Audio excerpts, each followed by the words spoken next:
প্রশ্ন নাম্বার 1, টি-20 ফরম্যাটে বর্তমান ভারত দলটাই কি সর্বকালের সেরা? প্রশ্ন নাম্বার 2, এই যে টি-20 বিশ্বকাপ ফাইনালে আহমেদাবাদে নিউজিল্যান্ডের বিপক্ষে খেলছে ভারত, এইটাই কি ভারতের জন্য সবচেয়ে সহজ ম্যাচ? দেখুন, যেটাকে সবচেয়ে সহজ ম্যাচ কিনা এই আলোচনা আমি করছি, সেই ম্যাচ যদি ভারত হেরে যায় তাহলে আর প্রথম প্রশ্ন নিয়ে আলোচনাই কিছু হবে না। সর্বকালের সেরা মানে যেই দল বিশ্বকাপ জিততে পারে না সেই দল আবার সর্বকালের সেরা হয় কিভাবে? কিন্তু ভারত যদি বিশ্বকাপটা জিতে যায়, নিউজিল্যান্ডের বিপক্ষে আহমেদাবাদের এই ম্যাচটা জিতে যায় সূর্যকুমার যাদবের দল, তাহলে সর্বকালের সেরার আলোচনায় এই ভারতের দলটাকে রাখতে হবে না টি-20 ফরম্যাটে?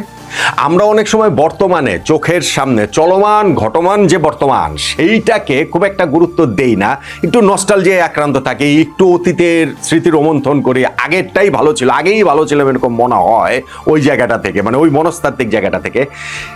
কিন্তু ক্রিকেট তো অনেক বেশি পরিসংখ্যান নির্ভর খেলে, এবং সেই পরিসংখ্যানে যা যা বলছে তাতে করে এই ভারত দল যদি টি-20 ওয়ার্ল্ড কাপের শিরোপা জিতে, তাদেরকে সর্বকালের সেরা দলের আলোচনায় কেন রাখা হবে না টি-20 ফরম্যাটে, এবং কেন ভারতের এই ফাইনালটা সহজেই সবকিছু মিলেই তো আলোচনাটা করছি। 2024 টি-20 বিশ্বকাপ ভারত জিতেছিল, সেইটা ছিল ভারতের জন্য অনেক অপেক্ষার পর একটা বিশাল অর্জন। 2013 চ্যাম্পিয়ন্স ট্রফি ভারত জয়ের পরে 11 বছরে কোনো আইসিসি ইভেন্টের শিরোপা তারা জিততে পারেনি। এর মধ্যে 2023 ঘরের মাটিতে ওয়ানডে বিশ্বকাপ ফাইনালে তাদের সেই ট্র্যাজিক পরাজয়টাও রয়েছে। ফলে 2024 সেই টি-20 বিশ্বকাপ জয় ভারতের জন্য একটা নিঃসন্দেহে বিরাট বড় ব্যাপার। সেই দলটাতে বিরাট কোহলি, রোহিত শর্মাদের মতো ক্রিকেটার ছিলেন, কিংবদন্তি, লেজেন্ড, বিরাট বড় ব্যাপার। কিন্তু আপনি যদি একটা হিসাব করেন যে 2024 পর 2026 এই বিশ্বকাপের ফাইনালের আগ পর্যন্ত এই ভারত দলটা, সূর্যকুমার যাদবের ভারত দলটা কি করেছে, তাহলে আমরা ওই আলোচনার মধ্যে এই ভারত দলটাকে কেন রাখবো না সর্বকালের সেরা ইন্টারন্যাশনাল টিম ইন টি-20 ফরম্যাট? 2024 টি-20 বিশ্বকাপের পর থেকে শুরু করে ভারত এই 2026 ফাইনালের আগ পর্যন্ত টি-20 ফরম্যাটে কমপ্লিট ম্যাচ খেলেছে 47টা, তার মধ্যে 40টা ম্যাচ তারা জিতেছে, মাত্র 7টা ম্যাচ হেরেছে। 85% ম্যাচ ভারত জিতেছে টি-20 ফরম্যাটে এই গত 2 বছরে। প্রতি 7টা ম্যাচ জয়ের বিপরীতে তারা একটা মাত্র ম্যাচ হেরেছে। সর্বকালের সেরা আলোচনার মধ্যে রাখবেন না এই ভারতকে? এই সময়ের মধ্যে ভারত 8টা সিরিজ খেলেছে, সেই 8টা সিরিজই জিতেছে। এশিয়া কাপ খেলেছে, এশিয়া কাপ জিতেছে। সর্বকালের সেরা আলোচনার মধ্যে রাখবেন না এই ভারতকে? সেই 8টা সিরিজ খেলেছে কাদের বিপক্ষে? জিম্বাবুয়ে, শ্রীলঙ্কা, বাংলাদেশ, সাউথ আফ্রিকার সঙ্গে home and away, England, Australia, New Zealand. Asia কাপে পাকিস্তানকেই তো 7 দিনের মানে 15 দিনের মধ্যে 3বার হারিয়েছে। এই ভারতকে সর্বকালের সেরার মধ্যে আলোচনায় রাখবেন না যদি তারা বিশ্বকাপ জিততে পারে। বিশ্বকাপ জিততে না পারলে এই আলোচনাই থাকবে না। এটা কি, সে বিশ্বকাপ জিততে পারে না, সেইটা হবে হচ্ছে কি ভারতীয় ক্রিকেটার আরেক ট্র্যাজেডি। না, এরা সব পারে, বিশ্বকাপ জিততে পারে না। এরা বিশ্বকাপ জেতার আগ পর্যন্ত 2 বছর ধরে এত ভালো বিল্ড আপ করেছে, কিন্তু ওয়ার্ল্ড কাপে এসে মুখ থুবড়ে পড়েছে। এই যে ওয়ার্ল্ড কাপে যে ফর্ম হারিয়ে ফেলেছে, ধরেন অভিষেক শর্মা কিংবা ধরেন হচ্ছে কি এখানে বরুণ চক্রবর্তীরা, ফাইনালে তারা জ্বলে উঠলে মনে হবে যে না ঠিক আছে, পুরো ওয়ার্ল্ড কাপ না খেলেও ফাইনালে তো ফাইনালি খেলে দিয়েছে। আর যদি না পারে, ভারত যদি হেরে যায়, তখন সমালোচনা হবে যে না কেন এইটা হচ্ছে গিয়ে তাদেরকে ক্যারি করতে হয়েছে।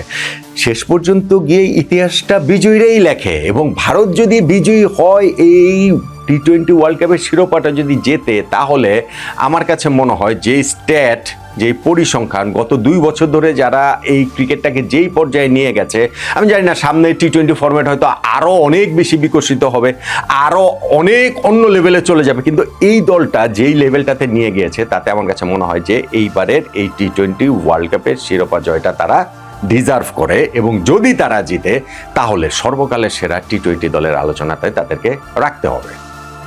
এখন আমি বলছিলাম যে নিউজিল্যান্ডের বিপক্ষে এই ফাইনালটাই সবচেয়ে সহজ ম্যাচ ভারতের জন্য। কেন?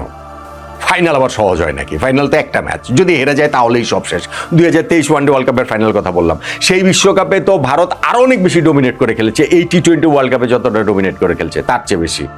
কিন্তু তাও তো ওইবার ফাইনালে গিয়ে তার অস্ট্রেলিয়ার কাছে হেরে গিয়েছিল না, এবং হেরে যাওয়ার পর পুরো ক্যাম্পেইনটা ওইটা তাদের জন্য একটা ন্যাশনাল ট্র্যাজেডি হয়ে গিয়েছিল না। এখনো তো ভারতীয় ক্রিকেট সমর্থকরা সেই আহমেদাবাদের দুঃস্বপ্নের কথা ভুলতে পারেন না, এবং এখনো যেহেতু ফাইনালটা আহমেদাবাদে আবার এই টি-20 ওয়ার্ল্ড কাপের, ওই অভিশাপটা তাদের পিছু তারা করে ফেরে যে হ্যাঁ হ্যাঁ যদি এইখানটাতে আমরা হেরে যাই তাহলে কি হবে, এই আহমেদাবাদই কি আসলে অপয়া ভেন্যু কিনা।